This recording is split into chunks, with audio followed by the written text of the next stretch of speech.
If you knew nothing about my husband, About my brother, about my son. this is what I would want you to know.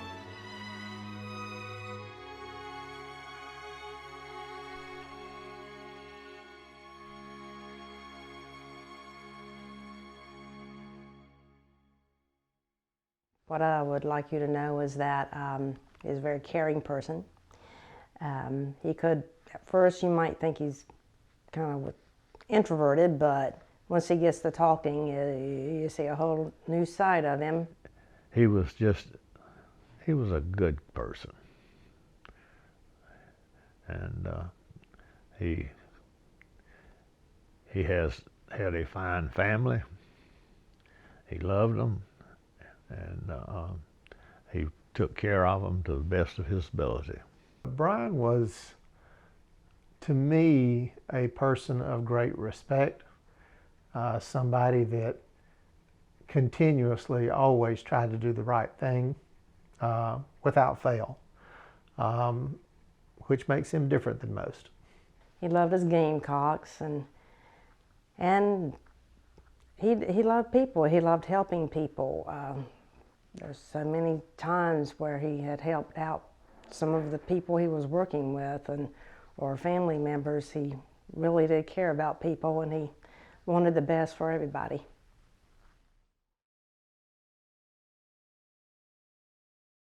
Well, my name is Cynthia Crisp. I go by Cindy. I live here in Murrells Inlet. It's where my husband and I lived for 31 years. I'm from South Carolina. I was born and raised right here in South Carolina. I was a teacher. I was a teacher. I'm a retired teacher. I taught middle school science for 31 years. Science fiction. I'm a big sci-fi fan. I love Star Wars, love Star Trek. I can go on, but pretty good. That's a good, summary of where I'm from and the things I enjoy doing. In general, Brian's childhood, he had a happy childhood. Grew up in a very loving family. When he decided to be a golfer, like a professional golfer, and working on golf courses and such, his father gave him full support. His mother, his brother. So they were very supportive. He had a very good family life, a great family. A relationship with Brian, I would have to say, as good as any father-son could be. My relationship with Brian, we were brothers, so it was like sometimes close and sometimes not so close. I am Carlton Crisp, father of Brian Crisp. I live in Columbia, South Carolina. What I would want you to know about me, well, is that I would be a loving father, husband, that I would do things that I could do to help other people. My name is Alan Crisp, and I live in Knoxville, Tennessee with my wife, and here in Columbia to catch up and visit and do a little video here. But I am probably about as average as a person is going to get. To the point that if you look in the dictionary under the word average, my picture is probably there. Well, first time I helped Brian was in Gainesville, Georgia at the hospital. And I had just gotten fussed at by a doctor because I was trying to find where Betty and the baby was. And I was trying to look as I went down the hall, and he told me I shouldn't do that, that go check with the nurse and they'd tell me where she was. So then I found him and I saw him, and I don't remember holding him the first day. He was with her, and I was proud. Probably one of the biggest things that we were both into, of course, is South Carolina sports, being here in Columbia. So that was a common interest. But Brian, and of course, we grew up in a neighborhood with a lot of kids. So it wasn't that we had a particular friend or best friend or stuff, but there were a lot of kids, and we were outdoors all the time during the summer, playing baseball all day long during the summer and that sort of thing. We were the only house on the street that had a basketball goal in the backyard. So most of these kids would bring in others, and we had a backyard pretty much full of kids playing basketball most all the time. Brian did enjoy music.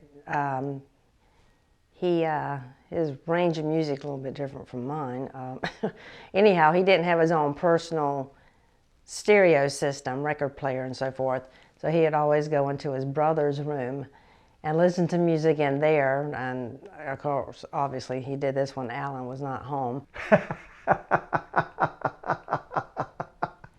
No, I don't know that specifically, but I would just assume that would happen. Another thing about Brian is that he had a very active imagination. He would be in the backyard sometimes, and he could play an entire baseball game by himself in the backyard.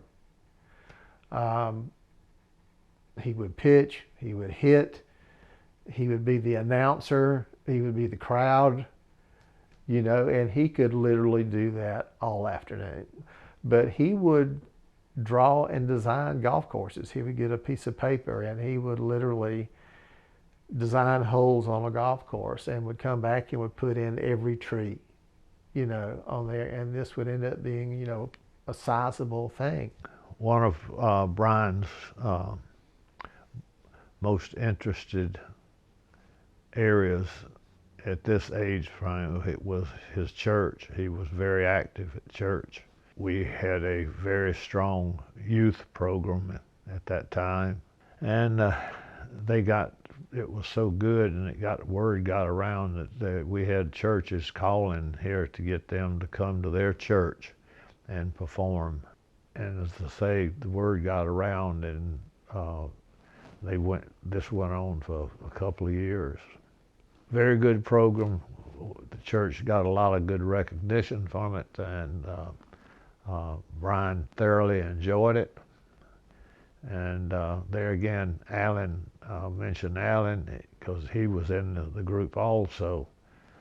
And Alan was one of the people that did the behind the scene, the work and stuff, getting things ready and mobilizing and doing stuff like that.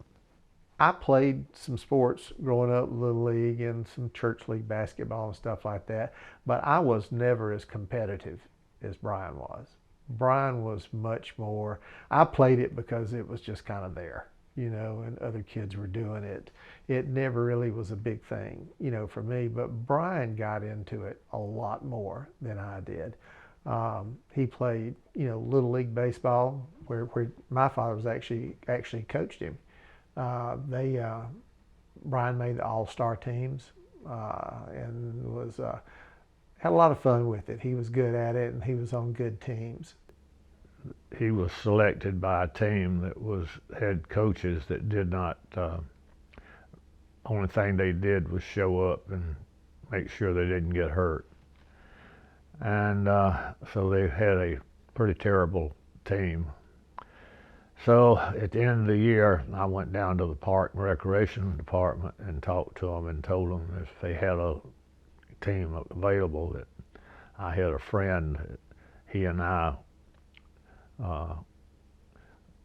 would like to take a team and see if we could help them. And so they called me and told me, yeah, they had one, and then from there we went on. It was a professor from down at University of South Carolina, Dick, oh Lord have mercy, excuse me for forgetting Dick's last name. But anyhow, Dick and I took them team from almost a loser to first year. We finished second. Third year, we won the league. Oh, well, baseball, like I say, he was my pitcher. And he pitched in 2 years of Little League and 1 year in Pony League. And that was the extent of his baseball, but he was very good.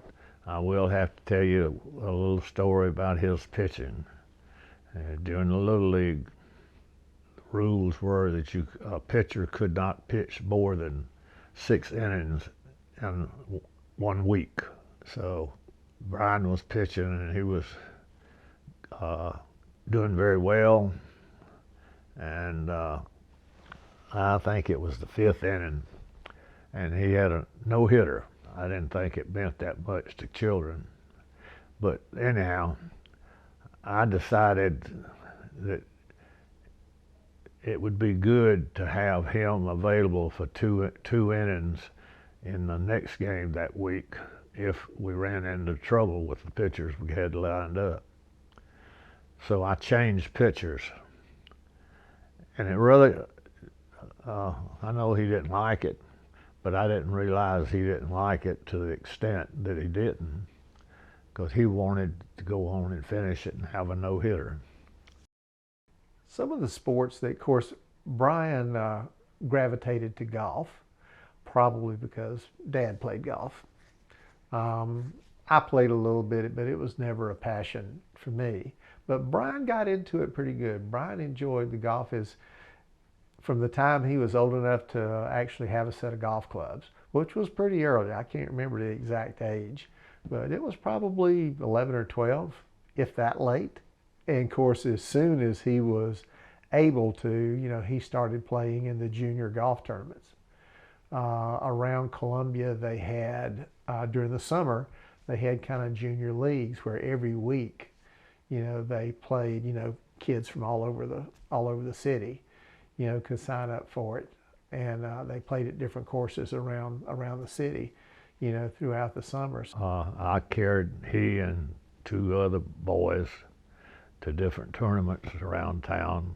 I could get away from the office for a little while and pick them up and take them and drop them off and come back and get them.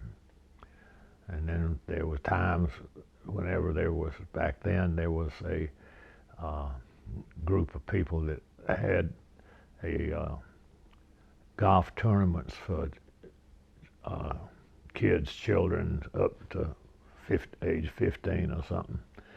And Brian entered those, and one of them was down at Daytona Beach, Florida, and another one was at Pinehurst, North Carolina, and places like that. And we carried him, both Alan, his mother, and we all followed him and tried to help him out. There's a South Carolina Golfers Association, and Hap Lathrop was the head of that thing. And they put on, like national tournaments you see on TV, they put on tournaments like that in the state of South Carolina. And Brian would go in with them, and they'd go in on like Wednesday or Tuesday or Wednesday, and then get the course set up for tournament style and all the particulars that you have to do before the first play starts. After you go through the tournament, and then you got to then turn around and tear everything back down and take it somewhere else and set it up. That was primarily his deal with the with Hap. I mean, they were friends, and they were still till Hap died. I would assume he died before Brian. Brian's experience in primary school, I think at that point, from what he has mentioned to me, is that it might have been a challenge because when he was in the 3rd grade, his parents held him back. He had passing scores, but they were concerned with certain studies that he had, and it turned out they had him, it must have been 3rd grade when they had him tested, and he turned out he had dyslexia. We sent him to a special school and tried to get him to get to the place where he could adapt to having dyslexia and getting it worked out in his mind. It worked some it didn't. But the older he got, it seemed like the better it got. They elected, for him to repeat the third grade, which may have been probably the best thing that ever happened to him, and probably for a lot of people could probably be a good thing. It wasn't easy at the time, but over a period of time, I think it turned out to be a really, really good thing, because at that point, believe it or not, he was kind of small for his age, at that point in his life. So it kind of gave him a year to grow up a little bit, to being with the other kids and stuff like that. But yeah, he did that. And then from then on, things were better. But I think he struggled, some as I did in school. I've come to believe that I had some minor learning disabilities. I always kind of struggled in school. And I think he did too. But he, outside of just the normal schoolwork, I think he did very well in school. He was very social. He liked being around the other kids. And like I said, he took to sports around school immediately. And one of the baseball coaches for South Carolina at that time, Mr. Hutton, lived in back of me. And we've talked, and I had talked to him, and we discussed Brian and what he was trying to do.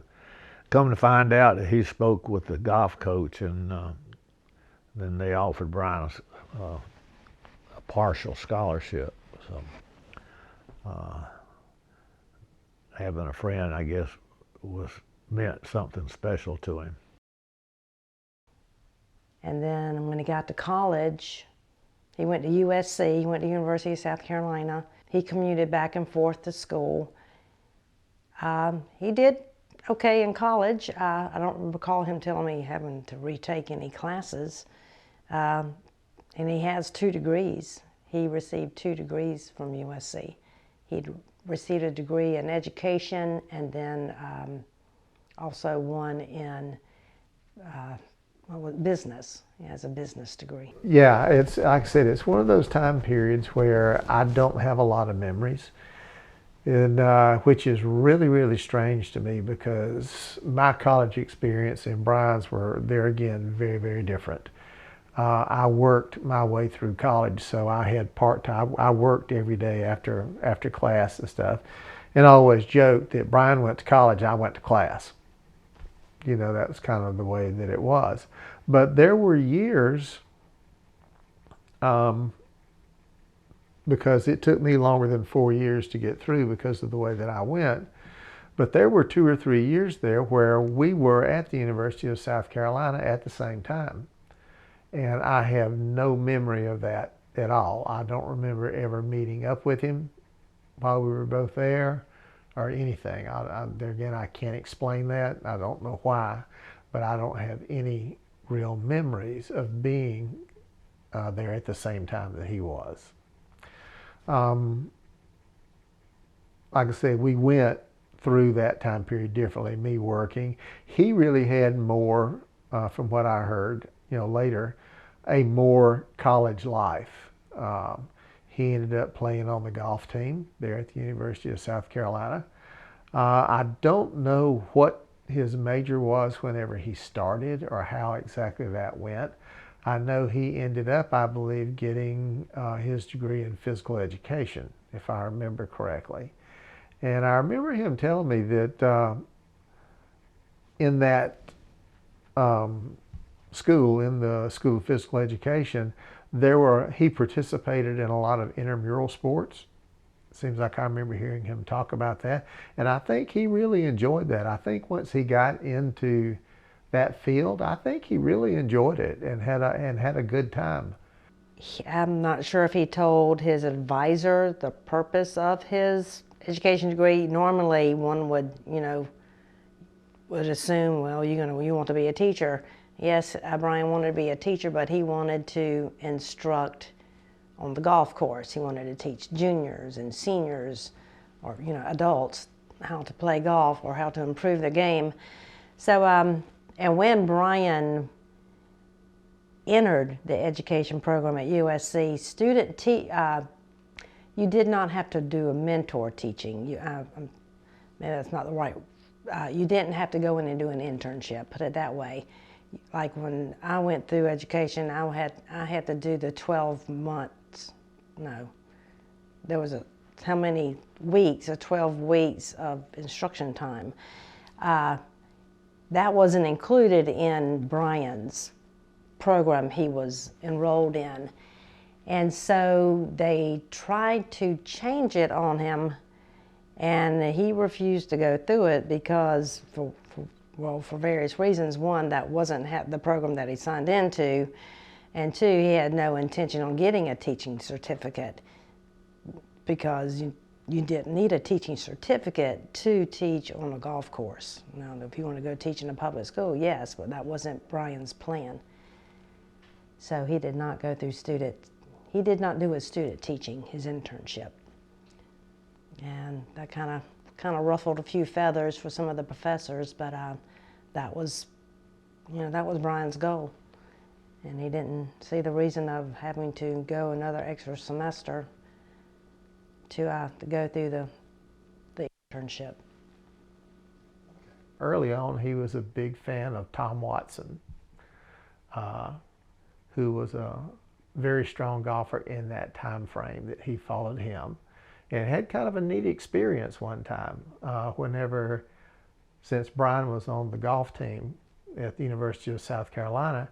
Evidently he was able to get onto the Augusta National during the Masters, and one time he was following Tom Watson at the tournament, and he was standing there, evidently he told me, and this lady came up beside him and asked him what was going on because they were behind the crowd.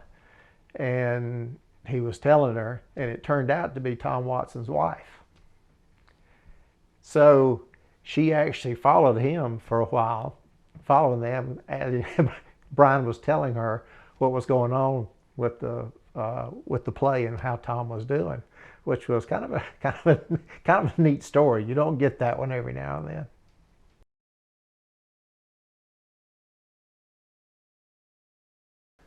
And whenever Brian finished and was ready to hunt a full-time job, I guess he and Hap discussed, and Brian told him he wanted to stay in the golf business, so he said, okay, I'll make a few phone calls for you and get you some interviews, and he got one there for the Heritage, and that was history.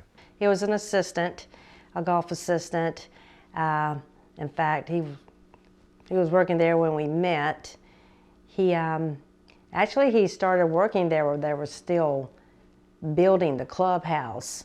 So at that time, the Heritage, they had finished the golf course, obviously, and they had players. So that's where Brian met Jeff Hazel, who turned out to be a very good friend.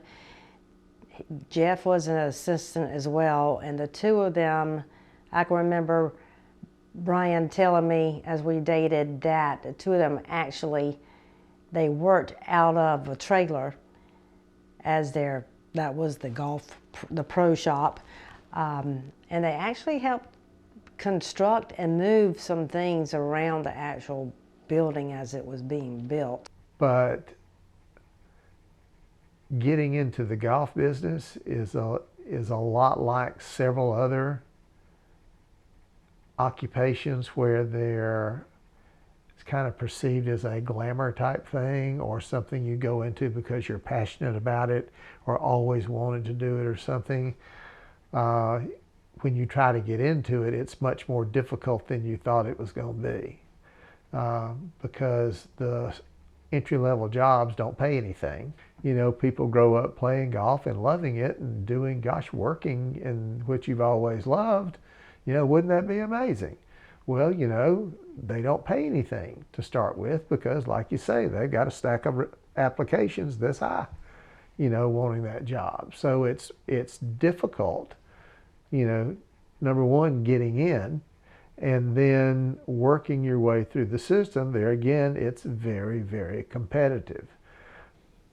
And you go in as an assistant, and as you work your way up in the process, then you finally get to a head pro. And that's about the only one that makes a living at it in the golf business. You know, I think he really loved it. You know, it sounded like, you know, he had a real good working relationship with the owners and stuff like that. There again, I think that gentleman owned several courses. You know, it just seemed like a good place to be. You know, a young man was passionate about it and going through it, that there would be opportunities there. Well, we met in Murrells Inlet at I won't call it a gas station. It was turned into a mechanic where you go have work done on your car. It had originally been a gas station. Anyhow, I had gone there with my father. My father was legally blind, and I drove him I drove him a lot of places at the time. And my father was a big talker, you know, very social, very outgoing. And so he was talking to someone, and while the tire was being worked on, and I'm inside playing Miss Pac-Man. That was my game. And I saw Brian walking up. And then, you know, I'm like, okay. And he comes over to me and he talks to me. And we get to talking. And I believe, yeah, he turned around and walked out.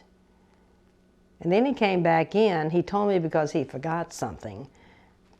But he came up to me and asked me out. I believe he spoke to my father. He had to talk to my father because he told my father that he was one of the head pro there, or well, maybe the first assistant there.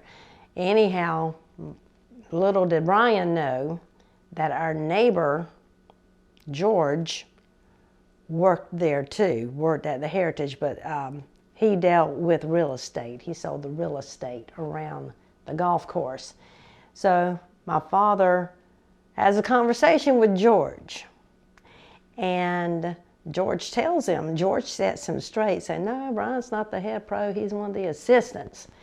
And so that kind of, you know, would kind of ruffle Daddy's feathers a little bit, but it's kind of funny. You know, things worked out, and in fact, on our first date, when Brian comes over to pick me up, I think it was when he picked me up, he's knocking on the door, and I get to the door, and while I'm en route to open the door, somebody says, hey, Brian, how's it going?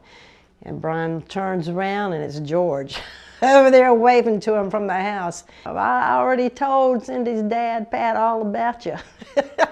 So Brian was like, oh, shit.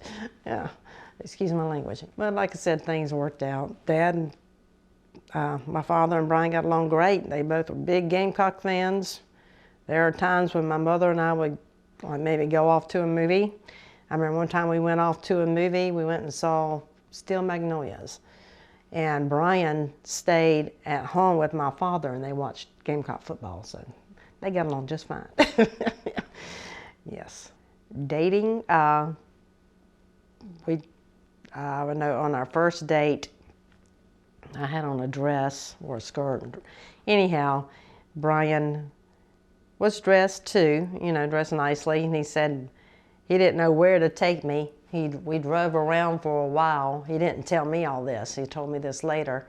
He said he wanted to go somewhere nice because I was dressed nicely and all this, and so we ended up going to Angelo's. I think that's the name of it.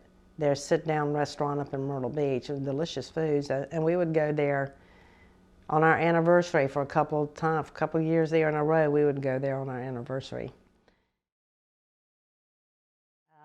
Eventually, Jeff became the head pro, and when he became a head pro, he wasn't the head pro at the Heritage, but the group who owned the Heritage, they also bought or leased out a golf course that was called Oyster Bay up at Sunset Beach in North Carolina, right across the state line into North Carolina. And they moved Jeff up to Oyster Bay to become the head pro. And they offered Brian to go up to the Heritage as the first pro, which is, he's the next in line. He, you know, as far as, you know, as far as manager or who's in charge of, you know, if the head pro's not there, then the first pro takes, you know, he's the one managing the shop or the golf course, so to speak. So Brian, you know, he took it, obviously, and he worked up there for a couple of years. So at that time, he was still in the same company, and he loved it there. He loved working at both the Heritage and the golf and Oyster Bay.